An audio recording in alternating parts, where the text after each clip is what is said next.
58 video समोर आले म्हणजे 58 महिलांसोबत दुष्कर्म झालंय. आणि अशा भोंदूकड मोठ्या पॉलिटिशियन्स, मोठ्या सेलिब्रिटी जाऊन आपलं भविष्य बघायचे. मित्रांनो, या व्यक्तीचं नाव आहे अशोक खरात. बरेच जण त्याचे पाय धुवून पाणी सुद्धा प्यायचे. हा एका मंदिरामध्ये ट्रस्टमध्ये अध्यक्ष सुद्धा आहे. 8 दिवसापूर्वी अशीच घटना पारनेर तालुक्यामध्ये झाली होती. पारनेरमध्ये 16 वर्षाच्या मुलीवरती 5 वर्षापासून एक भोंदू आहे ना अत्याचार करत होता. तिला अक्षरशः त्याने मारायची धमकी दिली, तिला चटके सुद्धा दिले. आज या कलियुगामध्ये असे जे फ्रॉड महाराज आहे ना, यांची संख्या खूप जास्त वाढली आहे.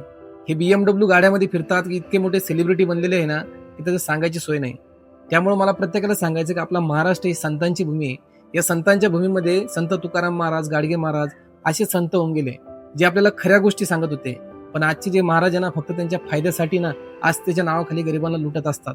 त्यामुळं प्रत्येकाला मला हात जोडून विनंती करायची आहे, महिलाला खास करून, की तुम्ही आपलं भविष्य बघण्यासाठी अशा महाराजांकडे जाऊ नका. हे महिलांचं शोषण करताय. काय वाटतं तुम्हाला याच्याबद्दल कमेंट करून नक्की सांगा आणि व्हिडिओ जास्तीत जास्त शेअर करा.